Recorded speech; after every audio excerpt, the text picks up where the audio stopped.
Bom dia, amigo. Como é bom estarmos juntos mais uma vez, começando um novo dia. Quero reiterar o convite que tenho feito. A partir de amanhã estaremos em nossa igreja com um congresso de grupos familiares. Na verdade, o congresso abordará o tema do grupo familiar, mas é aberto a qualquer pessoa que deseja participar e acompanhar. A proposta é pensar um pouco sobre comunhão uns com os outros, sobre comunhão com Deus e sobre o modo como a palavra de Deus pode fazer diferença na sua vida. Teremos conosco o pastor Fabrício Freitas, da Junta de Missões Nacionais, e você é nosso convidado. O congresso vai de sexta a domingo, a entrada é franca, você pode participar e você é nosso convidado. Antes de nossa reflexão de hoje, eu quero falar com você que hoje, exatamente hoje, faz aniversário. Receba aí um abraço todo especial, muito carinhoso, acompanhado de um grande desejo de muitas bênçãos do Senhor sobre sua vida. E a todos o convite para estudarmos a palavra de Deus.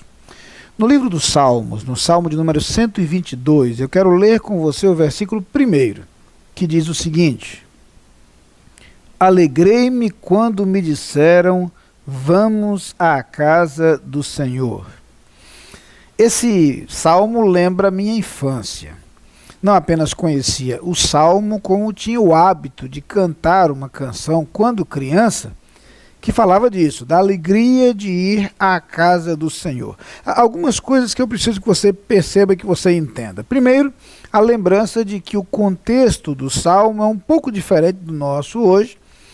Nós temos na revelação bíblica, no Antigo Testamento, o templo como lugar de adoração, mas especificamente o templo como um lugar onde Deus estava presente, onde Deus se manifesta. Esse conceito se aperfeiçoa um pouco no Novo Testamento. Quando Jesus vem ao mundo, nós entendemos Jesus como Deus conosco, o Espírito Santo vem sobre a igreja, o Espírito Santo habita em nós, é o que dizem as Escrituras, e nós entendemos então que esse conceito de presença de Deus deixa de ser um conceito físico, geográfico, para ser um conceito muito mais espiritual. Esse conceito físico e geográfico presente no Antigo Testamento vai evoluindo para um conceito muito mais subjetivo, quando nós temos no Novo Testamento. Estou explicando isso para dizer que no Antigo Testamento ainda não havia a percepção de um Deus presente em todos os lugares. Havia a ideia de que Deus se manifestava pontualmente num ou no outro lugar. Por isso, no Antigo Testamento, a escolha, por exemplo, dos montes para adorar a Deus, porque lá achava-se que estavam mais próximos do Senhor. E os montes são muito importantes na história do Antigo Testamento. É por isso que você percebe algumas coisas curiosas, como, por exemplo, quando Jacó tem uma visão e percebe ali a presença de Deus, ele chega a dizer, este não é outro lugar senão a casa de Deus e a porta do céu. E coloca o nome daquele lugar Betel, casa de Deus.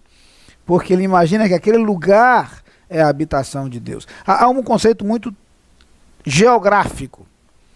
Esse conceito vai evoluindo. No Novo Testamento, nós temos a ideia de que a presença de Deus é algo muito mais amplo, muito mais completo. Certamente você se lembra de uma história contada no capítulo 4 do Evangelho segundo João. Jesus se encontra com a mulher samaritana e a mulher pergunta qual é o monte em que se deve adorar a Deus. Os judeus adoravam num monte, os samaritanos em outro monte. Qual era o monte certo? E Jesus diz que o que importa é que os adoradores adorem o Pai em espírito e em verdade. Aquele conceito geográfico vai sendo substituído por um conceito mais espiritual. A presença de Deus é onde nós o buscamos e ali nós o encontramos. Nós sempre o encontraremos. Isso não anula, no entanto, o conceito de igreja, templo, como local de adoração. E aqui eu explico para você o seguinte: nas Escrituras há um valor muito grande atribuído à adoração coletiva. O templo é o lugar onde nós temos a oportunidade de adorar uns com os outros. O templo é o lugar onde temos a oportunidade de ouvir a palavra de Deus explicada como acontece no Antigo Testamento, no templo e mais adiante ao longo da história nas sinagogas judaicas, onde o evangelho começa a ser pregado de acordo com o livro de Atos dos Apóstolos. Há sim a importância da reunião coletiva para a celebração, para o aprendizado, mas não apenas isso, para a comunhão. É onde nós temos a oportunidade de viver em família, de estar em contato uns com os outros, de identificar e conhecer as necessidades uns dos outros e a possibilidade de ser apoio e suporte uns aos outros. Igreja acaba sendo uma grande família, onde podemos sim ser suporte, ser apoio, ser auxílio, e o que faz uma tremenda diferença ao longo de nossa vida.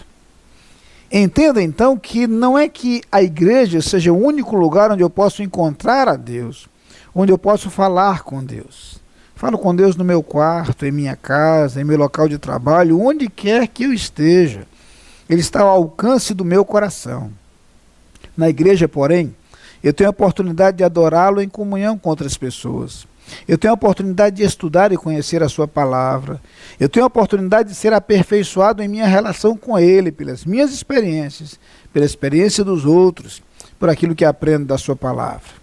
Eu tenho a oportunidade para instruir também os meus filhos nos caminhos do Senhor. Eu tenho a oportunidade para viver a comunhão com os meus irmãos.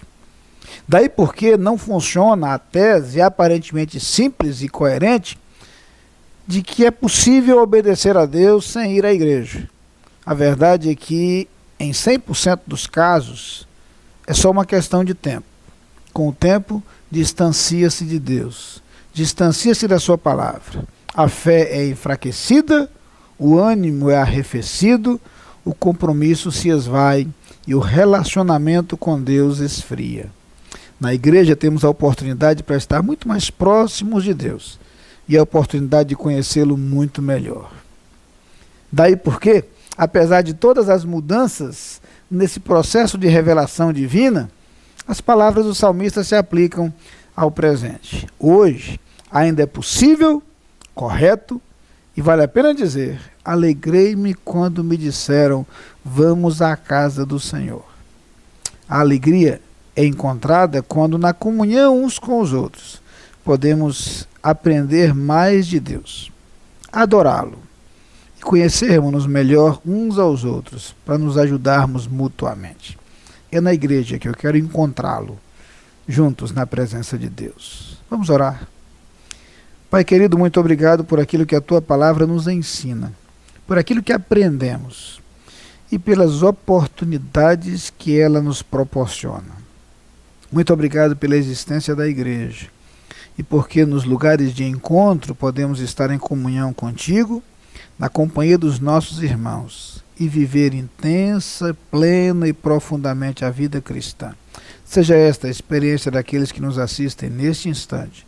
No nome de Jesus. Amém. Lá vem o sol pra dizer que é dia, enchendo a terra de luz, a noite despontando no horizonte.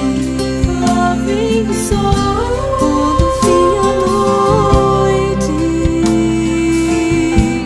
pra dizer que é dia.